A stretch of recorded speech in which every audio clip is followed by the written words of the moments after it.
चलते हैं श्रीमद् भागवत महापुराण। बुद्ध के द्वारा इला के गर्भ से पुरुरवा का जन्म हुआ। एक दिन इंद्र की सभा में देवर्षि नारद जी पुरुरवा के रूपशील गुण उदार संपत्ति वैभव का वर्णन किए तो उर्वशी के हृदय में भाव आ गया और देवांगना सर्वश्रेष्ठ अप्सरा महाराज पुरुरवा को पति रूप में वर्ण करने के लिए भूतल पर आ गए। पुरुष शिरोमणि पुरुरवा मूर्तिमान कामदेव जैसे सुंदर थे। सुंदरी उर्वशी ने धैर्य धारण करके पुरुरवा को पति रूप में वर्ण किया। पहले जब उर्वशी पुरुरवा के पास गई तो पुरुरवा ने कहा, सुंदरी तुम तो परम वंदनीय हो, देवलोक की विभूति हो, भगवान नारायण से की जंघा से प्रकट हुई उर्वशी जी हैं। ये दास तुम्हारे स्वागत के लिए क्या सेवा करे। उर्वशी ने कहा, राजन तुम्हारा सौंदर्य और महिमा सुनकर के मैं स्वर्गलोक से आई हूं। कौन ऐसी कामनी है जो आप जैसे दिव्य पुरुष पर दृष्टि और मन न्यौछावर न कर दे। मैं आपके समीप आपकी पत्नी बनने के लिए आई हूं। राजन हम अप्सरा हैं। जब हम किसी का रूप सौंदर्य गुण देखती हैं वो प्रशंसनीय होता है तो हमारा मन आकृष्ट हो जाता है, अन्यथा बिना तप के कोई हमें देख भी नहीं सकता। स्पर्श और आगे की बात, आप तपस्वी हैं, तप के धनी हैं, मैं आपको पति रूप में स्वीकार करती हूं। परंतु महाराज मेरी एक शर्त है, ये 2 भेड़ के बच्चे सौंपती हूं, इनकी रक्षा होनी चाहिए। जिस दिन इनका अपहरण हो जाएगा उस दिन आप हमें पकड़ नहीं पाओगे, अंतर ध्यान हो जाऊंगी। और मैं देवी हूं इसलिए कभी अन्न नहीं खाती, केवल घी शुद्ध गाय का, क्योंकि भविष्यान। और एक सहवास के सिवा मैं कभी आपको वस्त्रहीन नहीं देखूंगी। 3 बातें, सदैव घी खाऊंगी और आपको सहवास के सिवा वस्त्रहीन नहीं देखूंगी और मेरे 2 भेड़ के बच्चे रक्षा करना। पुरुरवा ने हर शर्त स्वीकार कर ली। फिर उर्वशी से कहा कि तुम मनुष्य के लायक तो नहीं हो, क्योंकि तुम देवी हो, तुम्हारा सौंदर्य अद्भुत है, पर तुमने कृपा करके मुझे स्वीकार किया है, इसलिए मैं तुम्हारी सेवा में दास की तरह रहूंगा। जब जो आज्ञा होगी वैसा पालन करूं। सम्राट पुरुरवा। अब तो उर्वशी काम शास्त्र की पद्धति से पुरुरवा के साथ पति पत्नी का संबंध, वो अंतर्ध्यान पद्धति से देवताओं की विहार स्थली चैत्ररथ नंदनवन स्वच्छंद विहार। देवी उर्वशी के शरीर से हर समय कमल के केसर की सुगंध निकलती रहती थी।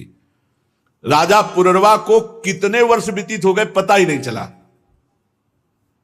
जब इंद्र ने देखा कि तप क्षीण हुआ तो इशारा किया उर्वशी को, गंधर्वों को उर्वशी ने इशारा किया। गंधर्व 2 भेड़ के बच्चे थे, उनको उठा लिए और उस समय महाराज पुरुरवा उर्वशी के समीप थे। आधी रात का समय था। उर्वशी ने कहा, महाराज देखो हमारे बच्चों को लिए जा रहा है, 2 भेड़ के बच्चों को कोई। अरे तू कायर की तरह मेरे पास पड़ा है और मेरी जान बचती इन बच्चों में। अपने को बड़ा वीर मानने वाला तू मेरे बच्चों को नहीं बचा सका और लुटेरे ले गए।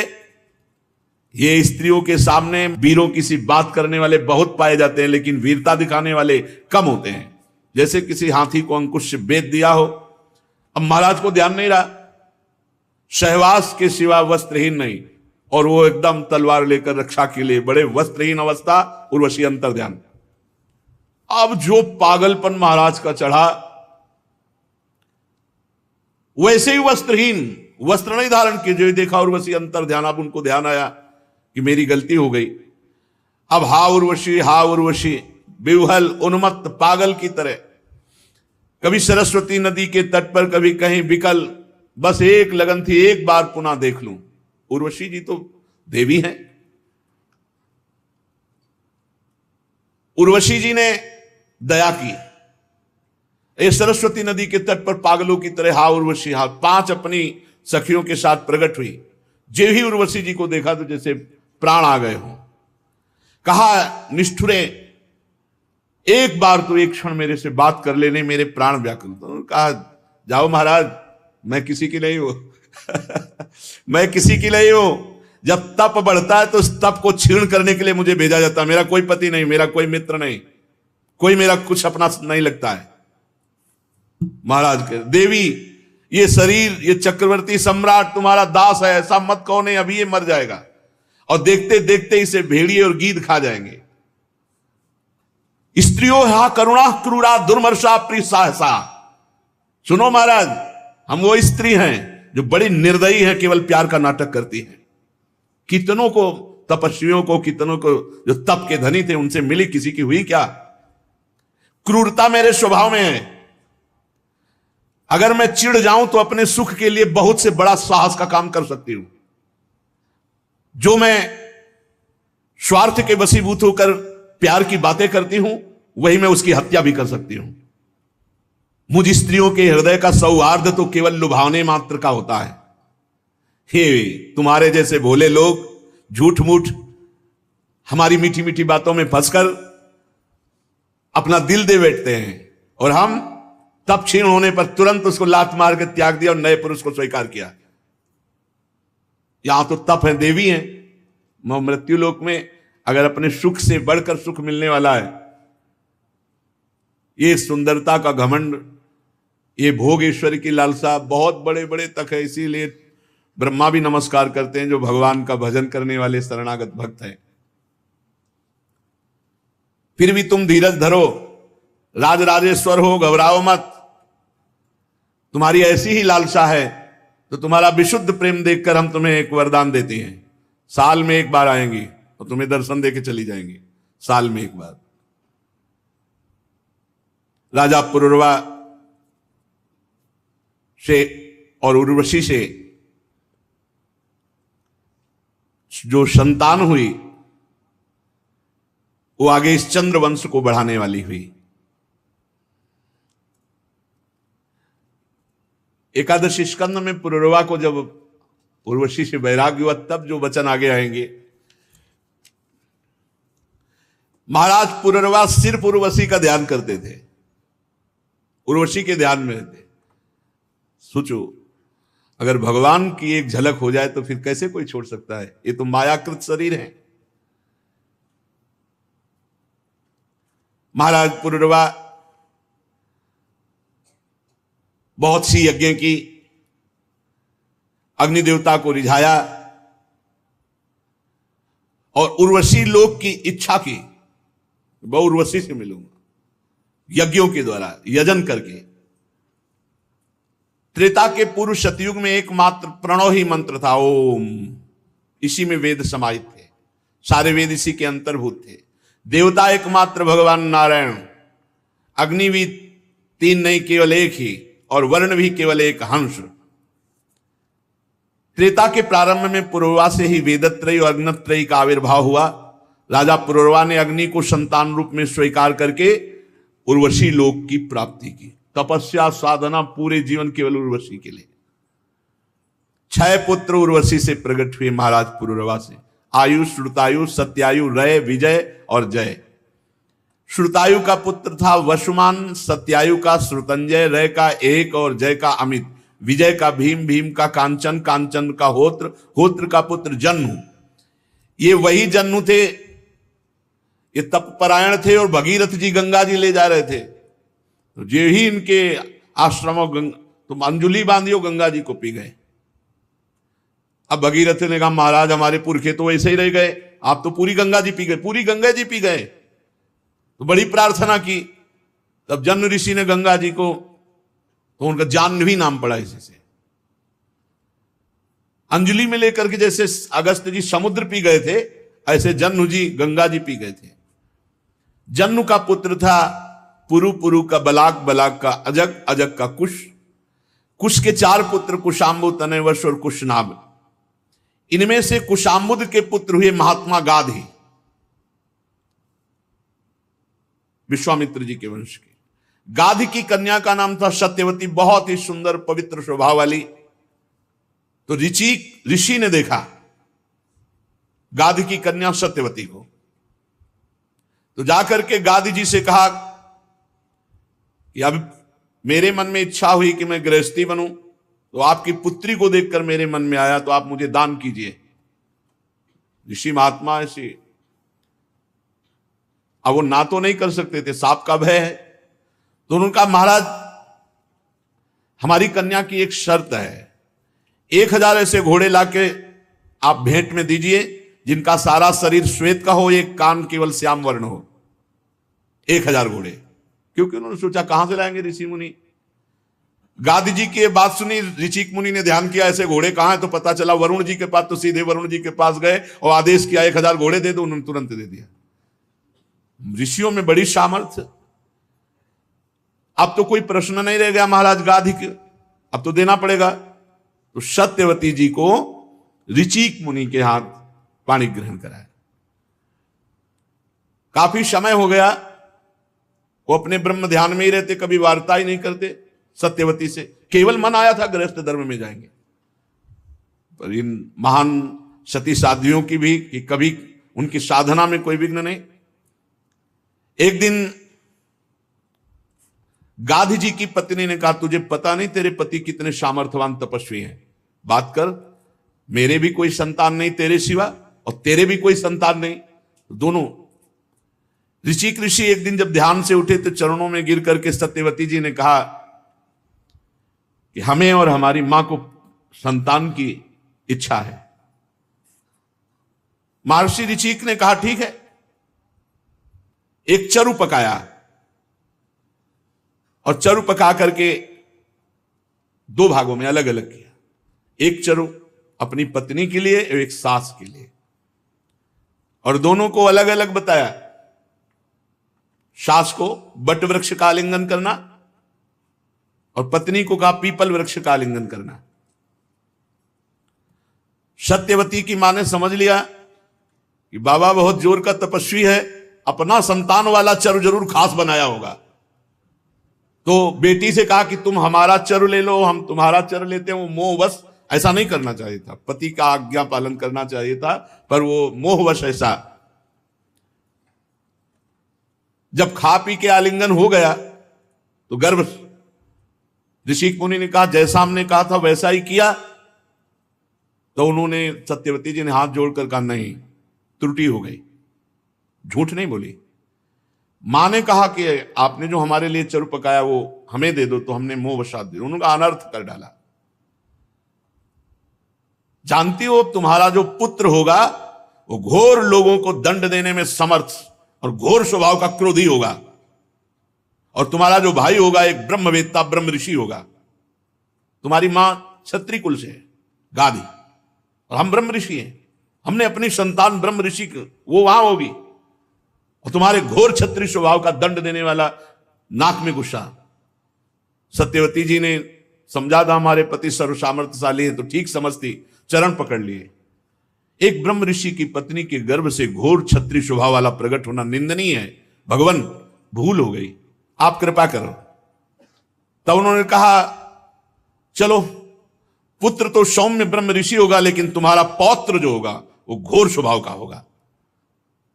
सत्यवती के गर्भ से जो ब्रह्म ऋषि प्रकट हुए वो जमदग्नि जी नाम हुआ, और जो पौत्र रूप में प्रकट हुए भगवान परशुराम प्रकट हुए। सत्यवती जी जमदग्नि जी को प्रकट करके अब तपमय शरीर, इतना पति का प्रभाव कि उनका शरीर नदी रूप हो गया, कौशिकी नदी बन गया।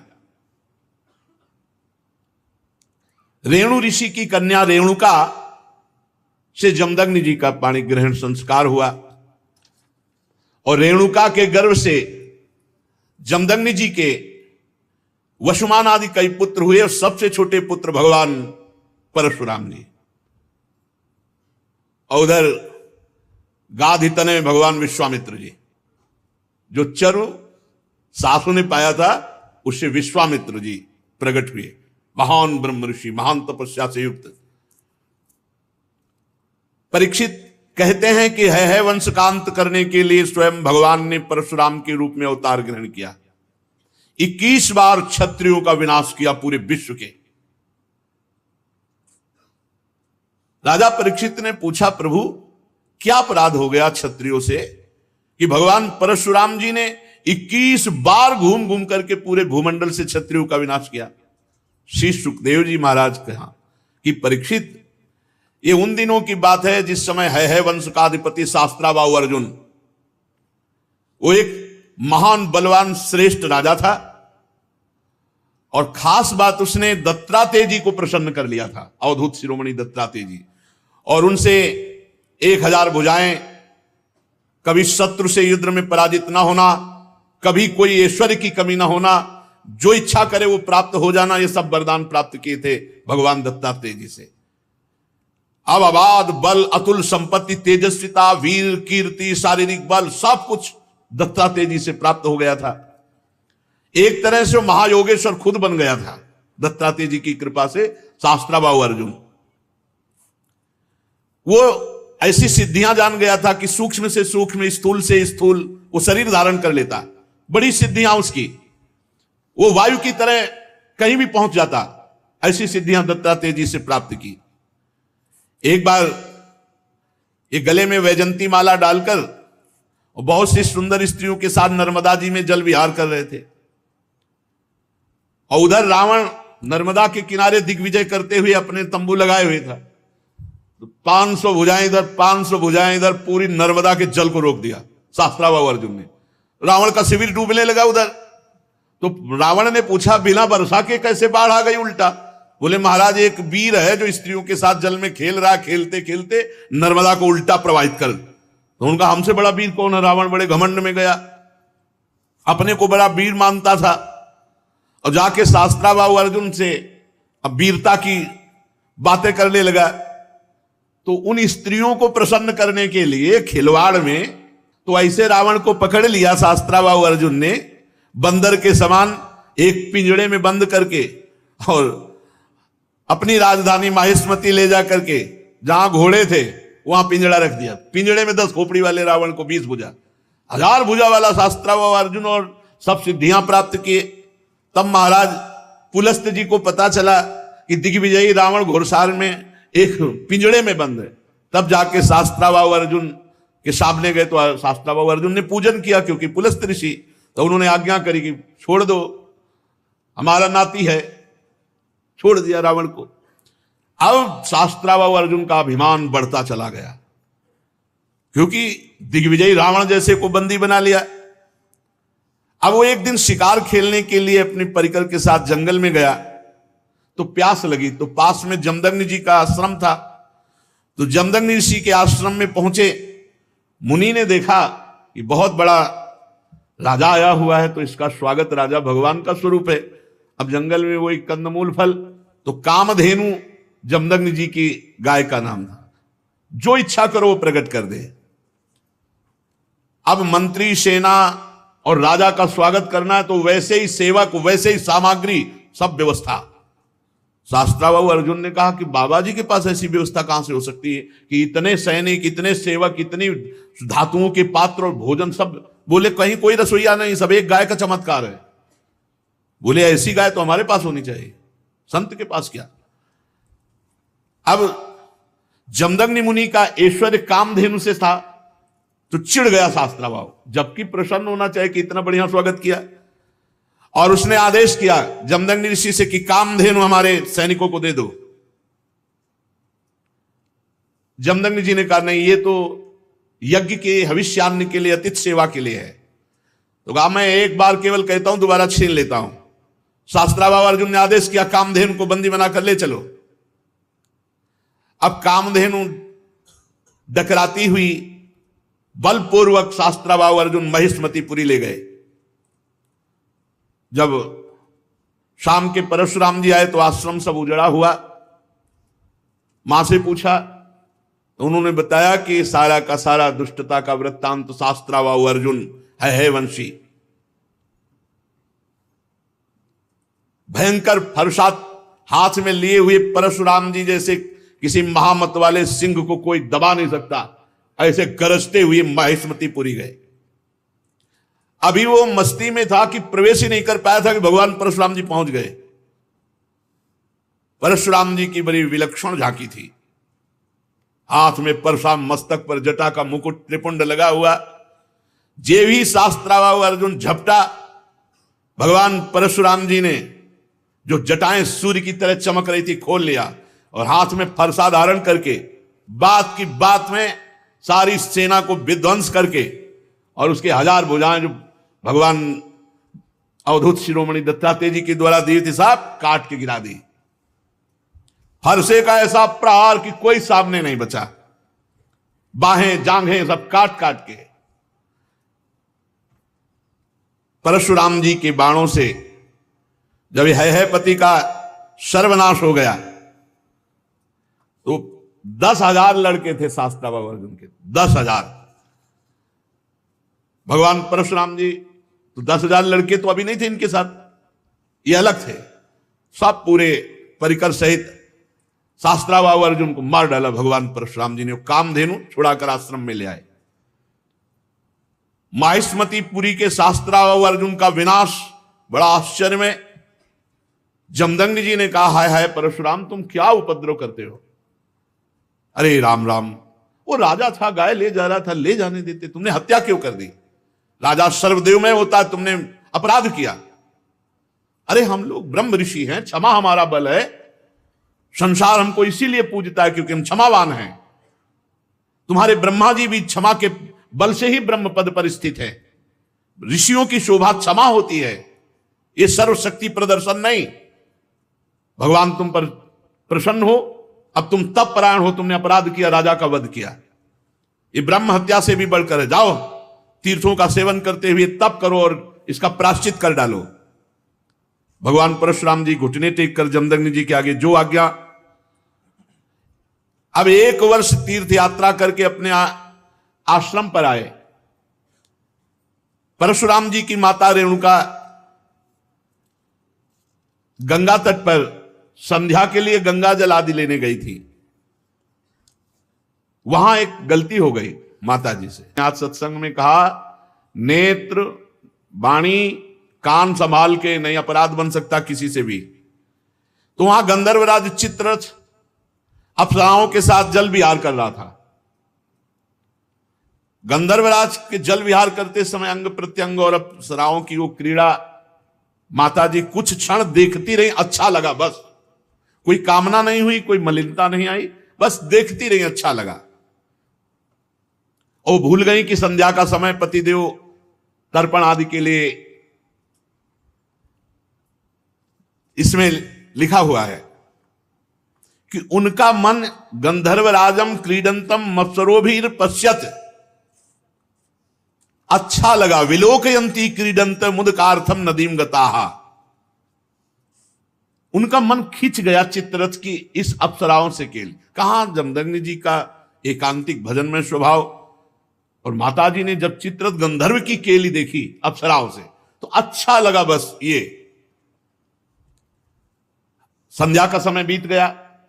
भगवान जमदग्नि जी इंतजार कर रहे हैं, ऐसा कैसे हो गया कि संध्या की अवहेलना हो गई और अभी तक रेणुका जल लेकर नहीं आई।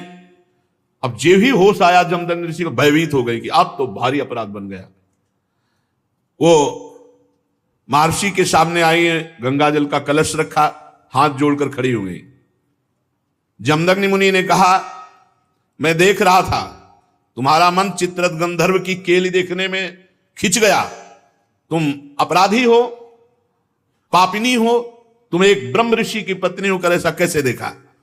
इसका दंड है मृत्यु। ऐसा कठोर शासन।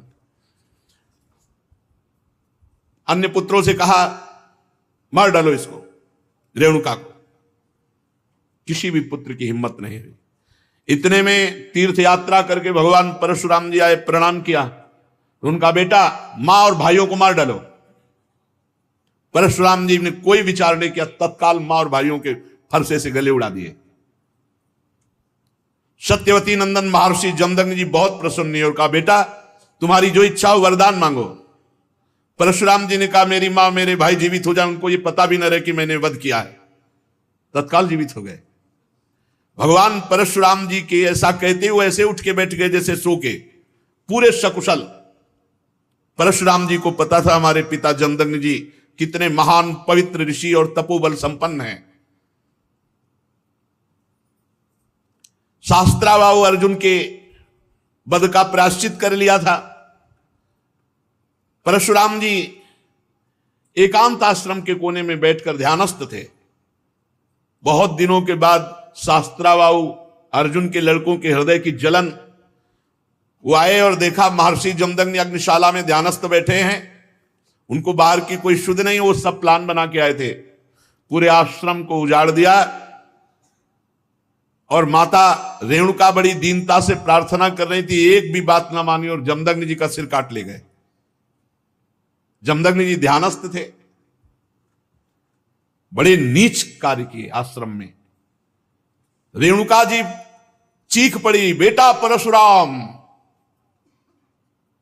ध्यानस्थ थे भगवान परशुराम जी। उन्होंने कहा मां का करुण क्रंदन, भागे फरसा लेकर। जब नजदीक आए तो देखा जमदग्नि जी का सर काट ले गए। परशुराम जी को अत्यंत क्रोध। माता से कहा कि विलाप मत करो, वीर पुत्रों की मां विलाप नहीं करती। आज मैं प्रण करता हूं कि विश्व में क्षत्रियों का संहार कर डालूंगा, एक भी क्षत्रिय विश्व में नहीं रहेगा। अभी पीछे जो आप चरित्र सुन रहे थे, उनमें एक घाघरा के नीचे माई के बालक क्षत्रिय छुपा लिया गया था। ताल जंग, वो क्या उनका नाम विस्मरण हो रहा, जंघा में के पास छुपा लिया था, वही केवल बचा था, उसी से क्षत्रिय वंश चला। पीछे चर्चा में भी आया था। भगवान परशुराम जी ने भगवान शंकर का स्मरण करके संकल्प लिया कि विश्व में क्षत्रिय नहीं रहने देंगे। परशुराम जी माहेश्मतीपुरी में गए और 10,000 पुत्रों के अलग अलग सर काट करके रख दिए और पूरे नगर का विनाश कर दिया। भारी पर्वत ऐसे सिर का मुंड ऐसे इकट्ठा कर दिए काट काट के, और कहते जाते ब्रह्मघाती तुम्हारा विनाश परशुराम करेगा। रक्त की नदी बहा दी, इतने काटे। जो राजा थे, क्षत्रिय थे, ब्राह्मण द्रोही क्षत्रियों का हृदय कांप उठा। भगवान वर्तमान में जो क्षत्रिय असुर स्वभाव वाले हो गए थे, उनके विनाश के लिए ही प्रकट हुए थे।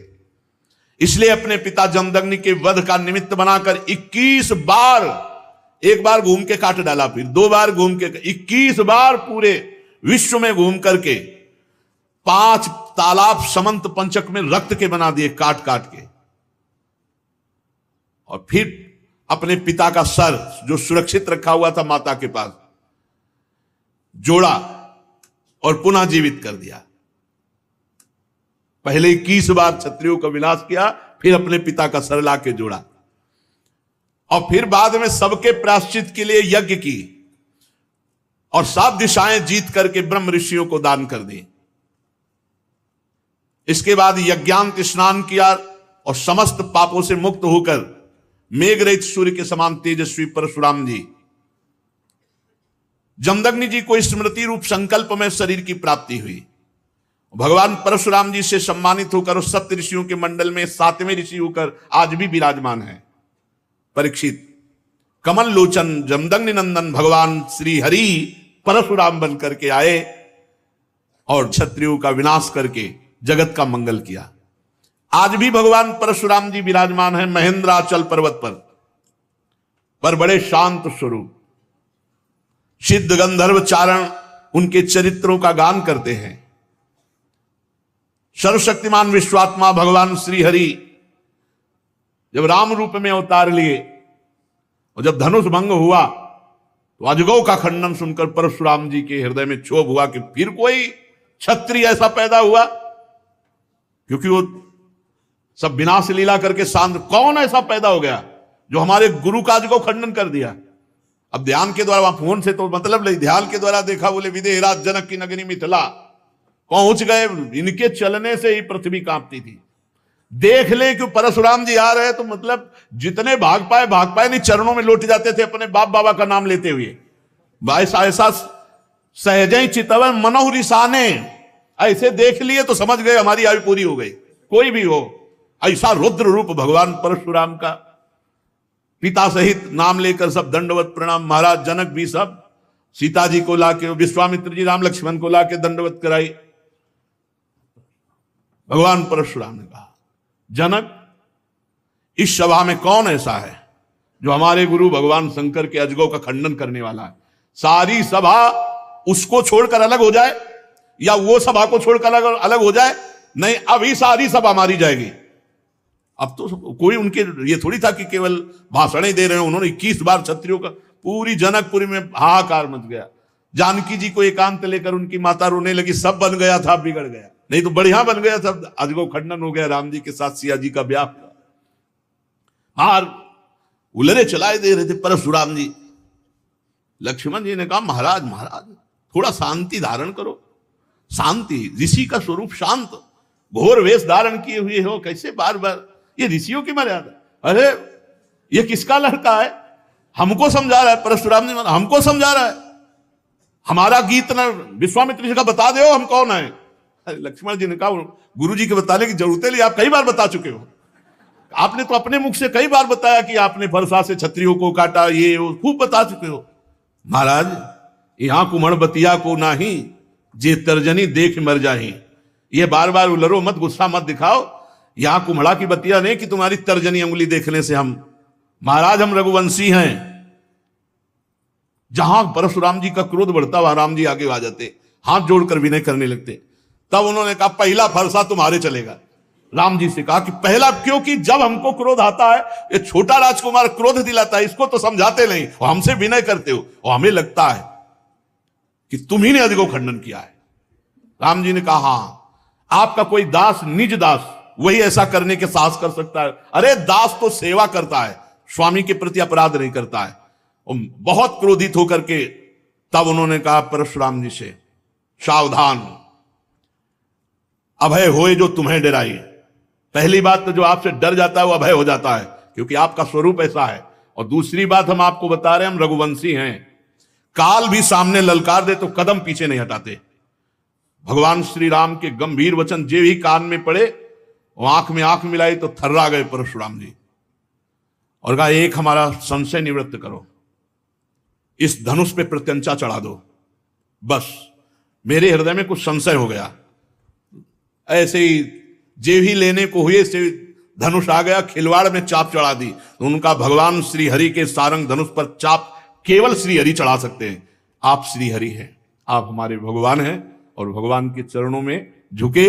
और उस दिन जो चाप चढ़ा तो भगवान श्री राम ने कहा, आपकी आयु को नष्ट कर दे या आपके तप को नष्ट कर दे, क्योंकि बाण व्यर्थ नहीं जाएगा। तो उनका, प्रभु हम तो आपके आश्रित हैं, तप को नष्ट कर दीजिए जिसे हम पुनः कर सकते हैं, लेकिन आयु और अंतर्ध्यान शक्ति आदि को नाश मत कीजिए। भगवान ने परशुराम जी के तप को लक्ष्य बनाकर बेधा, और उस दिन से आज भी शांत स्वभाव से बिना किसी को मारे काटे भगवान महेंद्राचल पर्वत पर विराजमान है। बड़े बड़े सिद्ध गंधर्व भगवान के चरित्र का गान करते हैं। महाराज गाधी के पुत्र हुए प्रज्वलित अग्नि के समान तेजस्वी विश्वामित्र जी, ये होने थे जमदग्नि जी की जगह, लेकिन उल्टा हो गया था। तो विश्वामित्र जी ये जन्मे तो क्षत्रिय कुल में, लेकिन तपोबल और ब्रह्म तेज संपन्न होकर ब्रह्म ऋषि बने।